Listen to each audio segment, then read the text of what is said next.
Good morning. Happy Saturday, everyone. It is January 14th. I'm Abby Huntsman. Less than a week before our next president takes office, Democrats are questioning whether he is even fit to serve. I don't see this president-elect as a legitimate president. And the list of Democrats boycotting the inauguration growing by the day. Oh, goody. Meanwhile, are Democrats finally ready to forgive the FBI?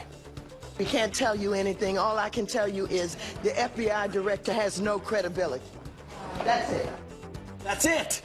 And if you thought Maxine Waters was upset, just wait until you hear what, Debbie Wasserman Schultz had to say about it. It'll be interesting. And it was one of the most controversial proposals of the presidential campaign. She was all pumped up at the beginning, and at the end, it was like, oh, take me down. So I think we should take a drug test. Now, some suggesting that members of the dishonest media should pass a drug test before they can cover the White House. All right, blood test for everyone. Fox and Friends starts right now.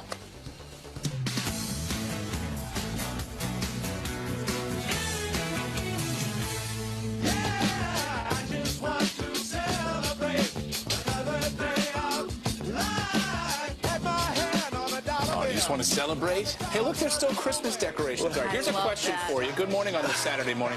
When is it time to take down the Christmas decoration? I was just going to ask, what are we celebrating? Yeah. I don't think anyone should be judged on when they take down their Christmas. Because some people keep their decorations up all year long, and I admire those people. Wait a minute. No. People should be. No, that's not confidence. They've got something else going on. It's called laziness. Right, exactly. That's exactly Or they just enjoy the lights like you just did when you said, we're still celebrating here in New York. No, I just like the music. You weren't enjoying them. You got to take them down. Noticing them. I get if there's snowstorms out there and you can't get up on the roof to take them down, but at some point, January, mid-January, it's time. Mid-January is the Email latest. us this morning. Let us know what your thoughts are. Friends@foxnews.com. It's like time now. You know what I think people are celebrating? You know what this is? This is the last weekend that Barack Obama will be in the White House. I think there's a lot of last Saturday. And there's a lot of people who are in denial, I think, particularly Democrats, because they don't understand that next week is the inauguration, that there's going to be a new president. So a lot of these Democrats, there's a long list now coming out, and the latest one is Representative John Lewis of Georgia saying he considers Donald Trump to be an illegitimate president. Listen to what he had to say.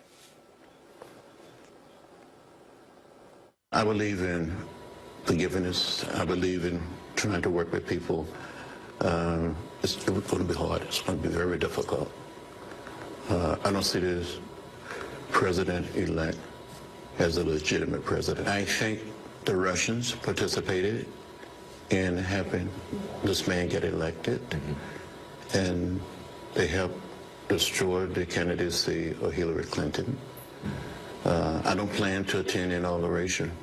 It would be the first one that I miss since I've been in the Congress.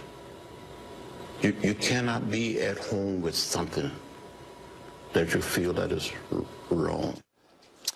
Yeah, for some context there, I mean, he is, a long, storied civil rights leader, member of Congress from Georgia, a long time sitting. Well, and also has a track record, by the way. You heard that statement. This is not the first we've heard him talk like this. Remember when George W. Bush won back in 2001, he was saying that some of us think that Al Gore won the election. Yeah. So we've heard this from him before. And he was one of those testifying against Jeff Sessions. He not necessarily fully a partisan guy, but someone who's definitely looking at the racial aspect of a lot of this and playing that heavily. But this is part of what the left has done from the beginning. Delegitimize, protests, the Jill Stein recount, the Electoral College, the Russian interference, Comey and the FBI. It's always another reason why.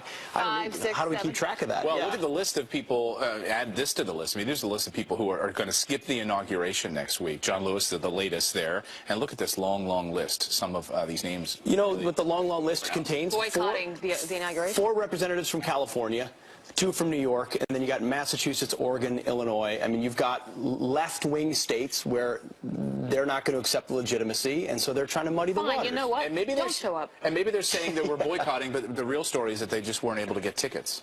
That could be. That could be or a good true. seat. You know what? I'm going to boycott it anyway. But you know or what? A good seat. Our own Neil Cavuto did a great rant yesterday on the end of his show, and he said anyone that's boycotting this inauguration or hitting on it anyway, he said this is not even about who's stepping in as our next president. The inauguration is about this country. It's about the American people. It's about a peaceful transfer of power. America. You're right. That's exactly right. So stand up and be an American. You know what? Regardless of whether you support all of his policies or not, like, I don't know. It's frustrating. Well, during the debate, remember when Donald Trump mentioned, well, he was asked the question by Chris Wallace on whether or not he would accept the outcome of the election. And there was outrage from the left when he said this. Watch.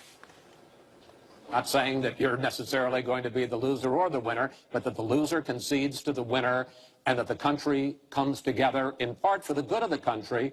Are you saying you're not prepared now to commit to that principle? What I'm saying is that I will tell you at the time. I'll keep you in suspense. Well, okay? Chris, let me respond to that because that's horrifying. You know, every time Donald thinks things are not going in his direction, he claims whatever it is rigged against him. So ironic what we're seeing, right?